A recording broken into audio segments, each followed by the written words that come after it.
The past year has been packed with dramatic revelations for the Driscoll family. It first came to light that Maggie Driscoll had secretly killed her husband more than 4 decades ago. Not long afterward, another shocking truth emerged when Ben Driscoll discovered that he was actually Steve McDonald's half-brother. So many life-changing twists unfolded in such a short period, and Aaron admitted he has loved taking Ben on such an unpredictable journey. When Ben first arrived, he claimed he had purchased the pub for Eva and their children so they could begin a happy new chapter together. However, it quickly became clear that he didn't have the money and never truly owned the property. His desperate search for cash eventually led him to ask his mother for help, and her arrival only made the family situation even more complicated. I knew Ben was deeply in love with Eva and shared a very close relationship with his mother, Maggie.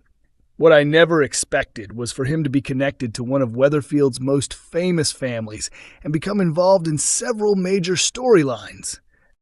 At his core, Ben remains the same person who first arrived on the street, but everything around him has become far more complicated, and that's something I've really enjoyed exploring. The family's attention has now shifted to the upcoming court case involving Megan Walsh, the sports coach accused of grooming Ben's youngest son, Will Driscoll. It's an incredibly difficult situation because Will still refuses to accept that he was groomed. Ben doesn't completely blame himself, but he can't help wondering if he should have noticed the warning signs sooner. Right now, his priority is simply being the best father he can be and standing by Will through everything. He also fears that moving to a new place may have made it easier for Megan to gain control over Will. Ben still doesn't know the full truth and continues to question whether Will is right when he insists Megan is innocent. Meanwhile, Eva has become the driving force in the family's fight for justice and is determined to make sure Megan answers for her actions. Once all the evidence has been presented in court, Megan's future rests entirely in the hands of the jury, leaving the Driscoll family with nothing to do but wait for the verdict. This is an emotional moment for everyone involved, but they don't want Will to feel any additional pressure. They're trying to stay realistic and prepare themselves for the possibility that the outcome may not be what they're hoping for. They believe they've done everything they possibly could, and at the very least, Megan has been exposed for who she really is. However, the final decision now belongs to the jury. Everyone knows Megan is an expert at manipulating people, and it's worth remembering that she managed to deceive the entire family. Will the jury deliver justice for the Driscolls, or will Megan once again manage to escape the consequences of her actions? Sarah's prison fate sealed in Coronation Street as fans point to someone closest to her. Earlier this year, Lucy Fallon hinted that dramatic scenes are on the way for her character, Bethany Platt, and suggested that viewers may not be impressed with her actions. Speaking during the Grand National Festival at Aintree Racecourse, Lucy revealed that Bethany has a major storyline ahead, but admitted she couldn't reveal the details. She teased, "Something big is coming for Bethany, but it's definitely not going to make fans happy. This time, she's partly responsible, and I think viewers are going to be saying, 'She's such a DK.' But that's okay." When asked if she worries about playing a character who could be viewed as the villain, Lucy explained that she enjoys any storyline as long as it's well written. She added that being part of the Platt family is a privilege, and said she never takes for granted the opportunity to be involved in major storylines. Following this week's episodes of Coronation Street, many fans now believe they've figured out exactly what Bethany's upcoming storyline will involve. Their theory centers around her mother, Sarah. Monday's episode finally confirmed that Sarah was responsible for Theo's death. During a heated confrontation, Sarah struck Theo with a metal pole before he lost his balance on nearby scaffolding and fell to his death. The only person who has known the truth from the very beginning is Gary Windass. Together, Gary and Sarah have done everything possible to keep the deadly secret hidden, although secrets rarely stay buried for long in Weatherfield. After the revelation aired, viewers took to social media platform X to share their theories. Many believe Bethany will eventually uncover what really happened and could decide to report her own mother to the police.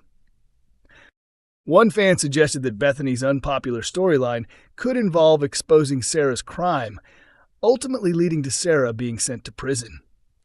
Another viewer replied that it sounded like a very believable theory.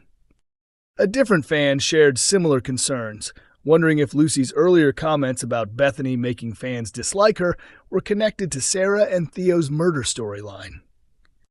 If that prediction proves true, it would certainly divide opinion among viewers, especially those who support Sarah and wouldn't forgive Bethany for betraying her own mother.